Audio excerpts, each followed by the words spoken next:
Soft pandesal. So ayan, alam ko maraming may gusto nitong kagaya ko. Sobra talaga akong nag-crave kaya gumawa ako at napaka-perfect na gawa ko. Perfect sa kape. So ayan, samahan niyo ako kung paano ko siya ginawa.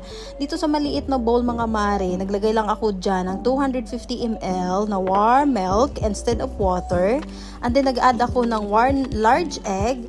And then nilagay ko na yung isang sachet na active dry yeast. Kailangan ko muna siyang patubuin itong yeast na to at least 5 to 10 minutes until maging foamy siya. And dito naman sa mixing bowl, ilalagay ko na dito yung mga dry ingredients, ang aking 4 cups ng all-purpose pre-sifted flour.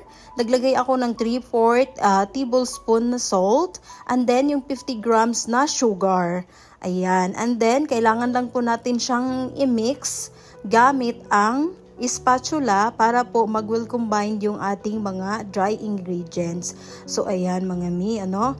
And then diyan po mga mi, medyo nahirapan talaga ako sa kalisod mga mi kasi yung isang kamay ko lang yung ginagamit ko talaga sa paglalagay ng mga ingredients. Isang kamay ay nagvi-video. So as usual, wala po tayong enough na gamit para sa ating vlogging na ito. And then inad ko na nga po pala dito yung mixture kanina na yung na hinalo ko na naunang video. And then after nyan mga mi, kailangan na po natin siyang inid for at least 8 to 10 minutes hanggang sa mag-well combined po yung ating mixture at makuha natin yung consistency na gusto natin. At pagka ganito na po siya mga mi, dito pa lang po ako maglalagay ng ating butter, which is ang ating butter dyan is mga 50 grams lang din yung ating butter dyan. So bakit ko hinuhuli ang paglalagay ng ating butter?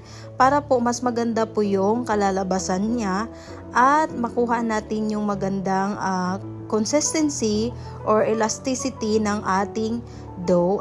At kapag okay na yung ating dough, na-mix na natin siya ng maayos, ganito po yung magiging itsura niya. Ayan, nababanat na po siya at may window. And after niyan, tatakpan natin ng cling wrap or plastic at i-rest natin siya sa warm place and 2 hours. And after 2 hours, ganito na po siya mga mi. Kailangan nating ipop ang gitna para po ma-release yung gas. So after nga po niyan mga mi, ay kailangan na din po natin siyang i-slice into sa size na gusto natin para sa ating pandesal. So nasa inyo po kung titimbangin nyo o hindi na kasi ako hindi ko na siya tinimbang, tinatansya ko na lang sa paghiwa diyan.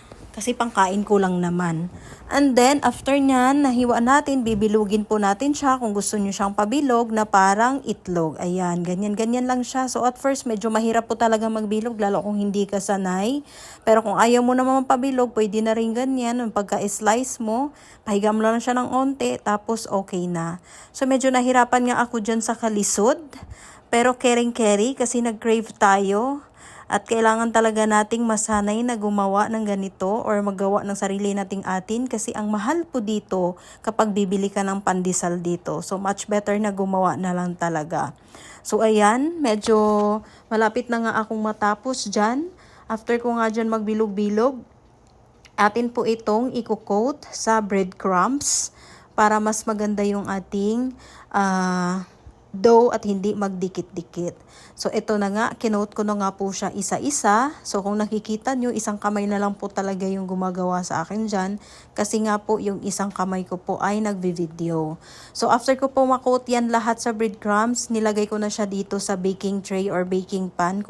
Kailangan na pagkakalagay natin sa ating pandesal ay hindi dikit-dikit. Kailangan meron pa rin po siyang kaunting space para naman po makahinga at makaalsa pa siya ng maayos. So after ko nga po siyang ma-coat lahat mga mi, ito pala ay atin kailangan munang i-rest for at least 1 hour sa warm place. Ayan. So, dito ko siya nilagay sa oven. Again, hindi po gumagana yung oven din, ha? So, after 1 hour, so ito na nga po siya. Nakaalsa na po siya ng bahagya. And then, ibibake na po natin siya sa 350 Fahrenheit for 18 to 20 minutes. And finally, ito na po yung ating pandesal. Ang ating finished product at napaka soft. Grabe. Perfect yung pagkagawa ko, guys. Tama-tama lang din yung alat at yung tamis niya.